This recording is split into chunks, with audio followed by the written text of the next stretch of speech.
I first had the idea of writing the Seven Sisters series about 3.5 years ago, and it was just after Christmas, and I was actually outside the back of this house and I was getting some fresh air and looking up at the stars and actually thinking what I was going to cook all my children for tea that night.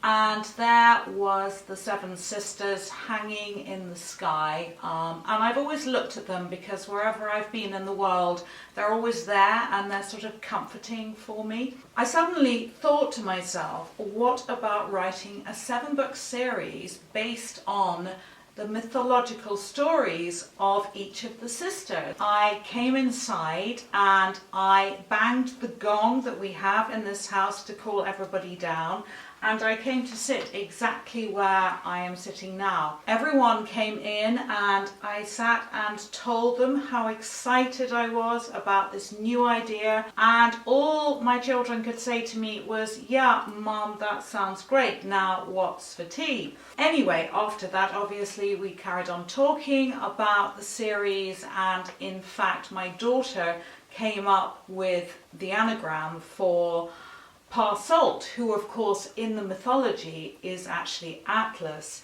whose wife was Peony, the mother of the Seven Sisters, and so obviously it's a wonderful name for the father. My first book was called The Seven Sisters, or LAS SIETE HERMANAS. I'm not sure whether that pronunciation is very good, and I really love this cover.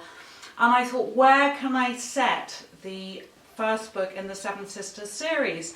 And I'd just been to Brazil and I'd looked up at the Cristo, or Christ the Redeemer, and I thought, well, how did you get there? And history has always fascinated me, so I decided to make the first book all about how Christ the Redeemer was actually built.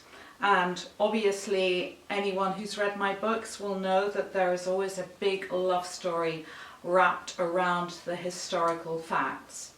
So that was that one, and that was Brazil, and I spent a lot of time in Rio, and it was just the most amazing city, and I'm sure you've all seen it as well with the Olympics that were on just so recently, and a lot of Christ the Redeemer as well. And so I thought, right, I've been somewhere hot and very vibrant, so where should I go next? And I thought, right, I know where I want to go. I want to go and write about the opposite. So I went to another of my very, very favourite places, which was Norway. Norway is a very special place to me because when I was 4 years old, my father came back from a trip there and described this beautiful land of ice and snow. But more important than that, he actually gave me a long-playing record of Grieg's Peer Gynt Suite. And I just remember hearing it for the first time when we put it on the old-fashioned record player. And it was so beautiful that I just listened to it again and again and again.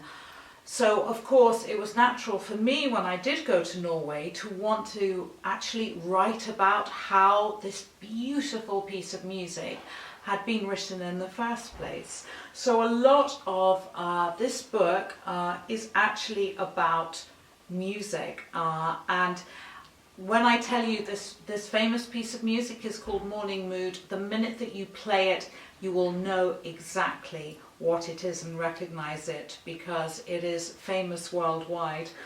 It's also quite a tragic love story, but with all my books it has a very hopeful ending. I hope you really enjoy Ali's story, and I just want to say gracias so much for all your support in Spain.